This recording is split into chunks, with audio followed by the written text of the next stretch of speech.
Trump का kidnap plan. जी हां, Trump क्या बोलते हैं और ट्रंप ने जो बोला उसका असर जिनेवा में जो बातचीत चल रही थी उसके ऊपर नजर आया। स्विट्जरलैंड में अमेरिका और ईरान के बीच हाई लेवल बातचीत शुरू होने से पहले ही वहां पर माहौल गर्म हो गया। ब्रिटेन के अखबार द गार्डियन की रिपोर्ट के मुताबिक आरोप है कि डील से पहले अमेरिकी राष्ट्रपति डोनाल्ड ट्रंप ने ईरानी डेलीगेशन को किडनैप तक करने की धमकी दे दी। ईरानी डेलीगेशन को ईरान वापस नहीं पहुंचने की धमकी दी, जिसके बाद ईरानी डेलीगेशन नाराज हो गया, बातचीत छोड़कर बाहर चला गया। हालांकि बाद में मध्यस्थता जो थे वहां पर उनके जरिए बातचीत शुरू हुई और कई अहम समझौते भी हुए।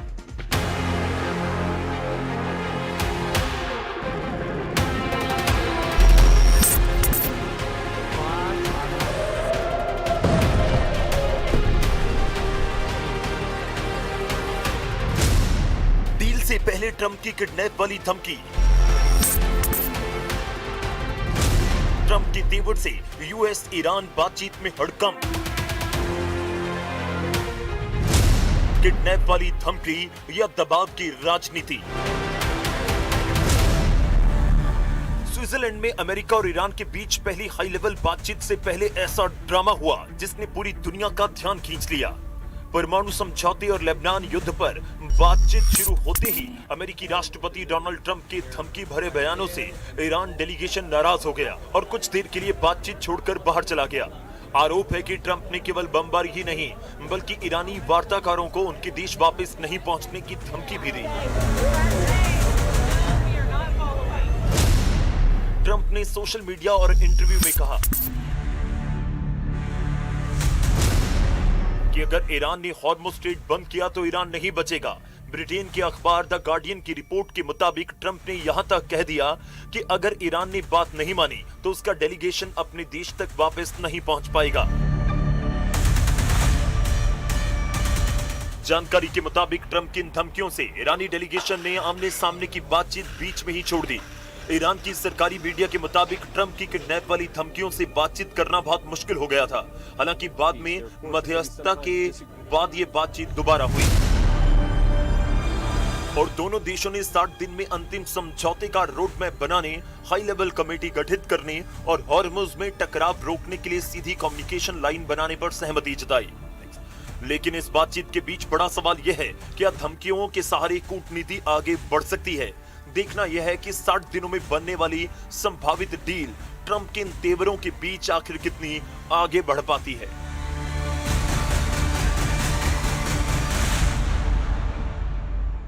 और इसी मुद्दे से जुड़ा हुआ हमारा आज का सवाल है जो हम कमांड सेंटर में यूट्यूब के जरिए अपने दर्शकों से पूछ रहे हैं। हमारा आज का सवाल है कि क्या किसी भी वक्त टूट सकती है यूएस ईरान डील। आप अपनी राय हमारे साथ साझी कर सकते हैं। यूट्यूब पर जाइए, न्यूज़ इंडिया के पेज के ऊपर हाँ ना या फिर पता नहीं में आप अपना जवाब दे सकते हैं। मेजर गौरव आर्य रुख करते हैं। 18 घंटे की बातचीत, 60 दिन के लिए आप कहिए कि जंग के ऊपर पॉज, और इस बीच क्या ये डील आपको लगता है कि बरकरार रह पाएगी? मुझे ऐसा लगता है कि डील हो जाएगी जी, लेकिन बरकरार नहीं रह पाएगी। उसके अंदर एक्चुअली फैक्टर्स बड़े सारे हैं। डील किसके बीच में हुई है? अमेरिका और ईरान के बीच में। और मेन मुद्दा जो फंसा हुआ है क्या है कि इजराइल हिजबुल्लाह पे हमला क्यों कर रहा है और हिजबुल्लाह इजराइल पे क्यों कर रहा है। जी, राइट। जो दो लोग लड़ रहे हैं वो तो टेबल पे बैठे नहीं हैं और जो नहीं लड़ रहे हैं वो टेबल पे बैठे हैं। और ये माना जा रहा है कि अमेरिका जो कहेगा वो इजराइल मानेगा और जो ईरान कहेगा वो हिजबुल्लाह मानेगा। ये बात ठीक है कि ईरान जो कहेगा हिजबुल्लाह मानेगा, ये बात बिल्कुल सच है। लेकिन अमेरिका जो कहेगा वो इजराइल मानेगा, इसके ऊपर 100% गारंटी कोई भी नहीं दे सकता, क्योंकि नेतन्याहू मुंह पे कह चुका है डोनाल्ड ट्रंप के कि बॉस इजराइल कम्स फर्स्ट, मुझे जो अपने देश को सुरक्षित करने के लिए करना है मैं करूंगा। And he is pretty much rebuffed Donald Trump. आपको लगता है कि इस पूरी बातचीत में फ्रेश चीज ये हुई कि अब अमेरिका ईरान को बोल रहा है कि हिजबुल्लाह को रोकिए? पहली बार डोनाल्ड ट्रंप ने कमेंट किया है, वरना इन लोगों ने तो छोड़ ही दिया था। आप देखिए ना कितनी शर्म की बात है। ईरान हिजबुल्लाह सपोर्ट कर रहा है। ईरान जो है हिजबुल्लाह को सपोर्ट कर रहा है पूरा।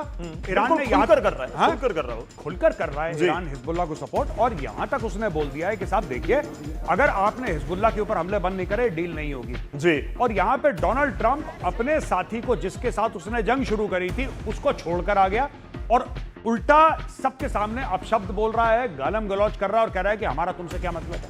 तो ये देख लीजिए, इसमें आपको ये दिखता है कि कौन लंबी रेस का घोड़ा है, पहली चीज।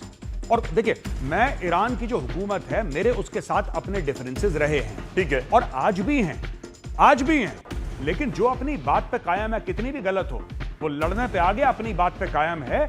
यहां पे मैं फिर से बोलूंगा, अमेरिका जो हारा है ना गौरव, अमेरिका को ईरान ने नहीं हराया, अमेरिका को डोनाल्ड ट्रंप ने हराया है। जो अमेरिकन मिलिट्री है, इनके एयरक्राफ्ट कैरियर्स, इनकी सबमरीन्स, इनके मरीन्स, इनकी स्पेशल फोर्सेस, इनकी एयरफोर्स, इनकी नेवी, इनको हराने वाला ईरान नहीं है, अमेरिका को हराने वाला डोनाल्ड ट्रंप है।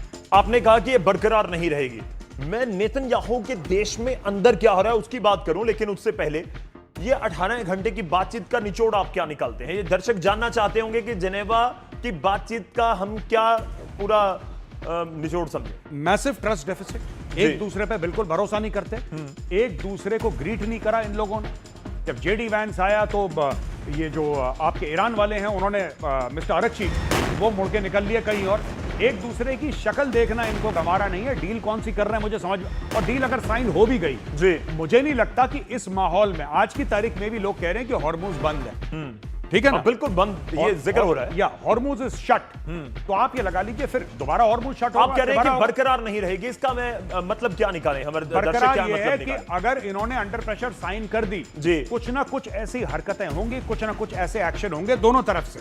ये जैसी पहली वॉर थी वैसी नहीं होगी, लेकिन आप कहिए कि वायलेशन होती रहेगी, डिसरप्शन होगा, हाँ, डिसरप्शन होगा। और देखिए, हॉर्मुज खुला रहेगा नहीं रहेगा? हॉर्मुज तो बंद कर दिया ना इन लोगों ने अभी, जी, फिर खोलेंगे, फिर बंद कर देंगे।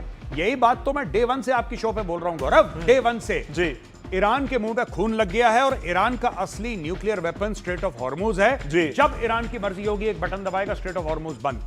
हो भी ऐसा रहा है ना। अभी हमारे पास जानकारी ये भी है कि दिन में 30 से 35 जहाज निकल रहे थे, जो शिप्स थे वो उनकी संख्या लगभग 10 से 12 रह चुकी है। बिल्कुल, दर्जन भर हो गए, दर्जन भर, वन थर्ड रह गए ना, 1/3 रह गए। वो जो निकल रहे थे 35-36 एक दिन में, जी, फिर वो 12 रह गए हैं। अब या 12, 4 या 5 में रह जाएंगे अगर यही चीज चलती रही तो। चलिए मैं आगे आपको बताऊंगा कि मिनाब 168 क्या है जो ईरान इस समय जिक्र कर रहा है, मिनाब 168। लेकिन उससे पहले बात नेतन्याहू की। इस बीच द टाइम्स ऑफ इजराइल की एक रिपोर्ट सर्वे में उसके सर्वे ने इजराइल में बहस छेड़ दी है। इस रिपोर्ट के मुताबिक 92% इजरायलियों का मानना है कि हालिया युद्ध और अमेरिका के साथ हुए समझौतों के बाद ईरान एक विजेता के रूप में उभरा है। यही नहीं, इजरायली पीएम नेतन्याहू के समर्थकों के बीच भी यही राय सामने आई। नेतन्याहू के जो समर्थक हैं उनमें भी 93% लोग यही मानते हैं कि इस पूरे घटनाक्रम में जीत ईरान की हुई है। 87% से ज्यादा इजरायलियों का मानना है कि उनका देश ईरान के परमाणु कार्यक्रम और मिसाइल खतरे को खत्म करने जैसे अपने सैन्य उद्देश्यों को हासिल करने में फेल रहा, कामयाब नहीं हो पाए। इसका सीधा मतलब आप समझिए, इसका सीधा मतलब यह निकाला जाए कि कौन हार गया? नेतन्याहू भी हार गए, इजराइल भी हार गया, अमेरिका भी हार गया। देखिए, मैं आपको बता रहा हूं, अमेरिका को हराने वाला डोनाल्ड ट्रंप, नेतन्याहू को हराने वाला भी डोनाल्ड ट्रंप। आप मान रहे हैं कि नेतन्याहू हार गए? नहीं, जो एम थी उनकी, नेतन्याहू ने क्या बोला था, मेरी एम है तख्ता पलट करना। जी, मेरी एम क्या है? ईरान में तख्ता पलट करना। क्या तख्ता पलट गया?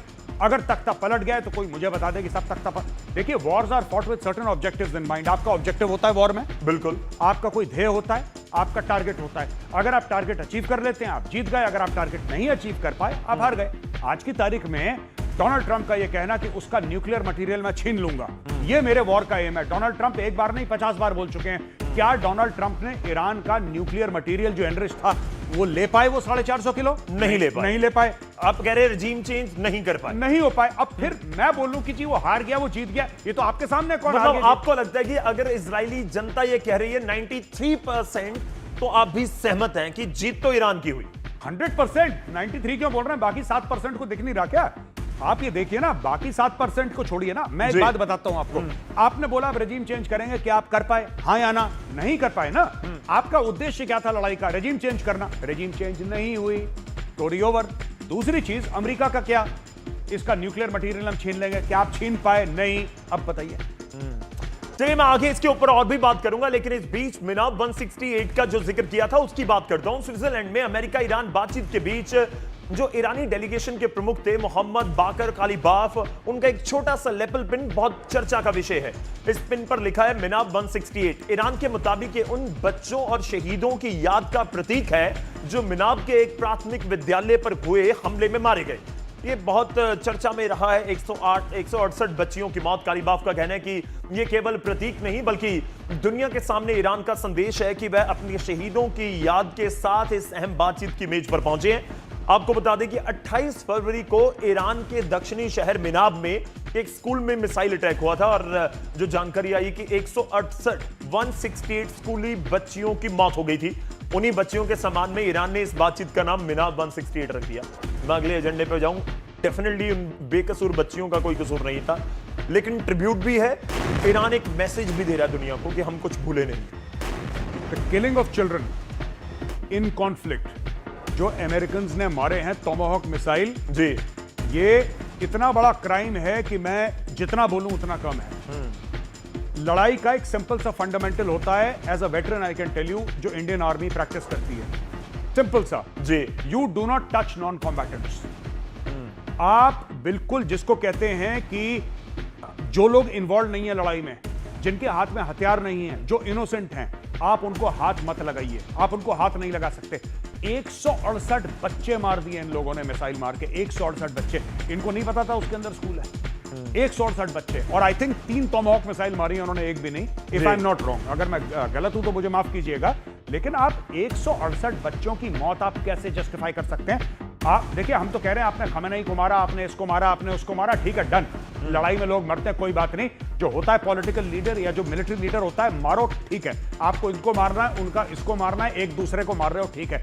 बच्चों को मारने वाला ये सिस्टम कब से शुरू हो गया? आपको लग रहा है कि ये बातचीत का नाम मिनाब 168 रखा जाना, ये भी एक डेफिनेटली स्ट्रेटेजिकली है। बातचीत नहीं, इस मुद्दे को इंटरनेशनल लेवल पे डिस्कस करना पड़ेगा। देखिए, आप लड़िए, आप एक दूसरे के मिसाइल मारिए, एक दूसरे के सैन्य ठिकाने धुआं कर दीजिए मेरी तरफ से, जी, नो प्रॉब्लम, अच्छी बात है, करो। लेकिन बच्चों को मारना किसने सिखाया तुमको? बिल्कुल अनफॉर्चुनेट। 168 मासूम बच्चे, उनके हाथ में, ये कहते हैं नहीं वो जगह बड़ी, लोकेशन बड़ी डेंजरस थी, वो कह रहे हैं हाँ वो बच्चे थे, उनके हाथ में स्कूल बैग और वाटर बॉटल और टिफिन जैसे खतरनाक हथियार थे। भाई, ये तो हमने सोचा ही नहीं, एक स्कूल बैग कितना खतरनाक हो सकता है, सोचिए। बिल्कुल। और मिनाब 168 की बात भी इसलिए हो रही है क्योंकि उस बातचीत का नाम मिनाब 168 रख दिया गया।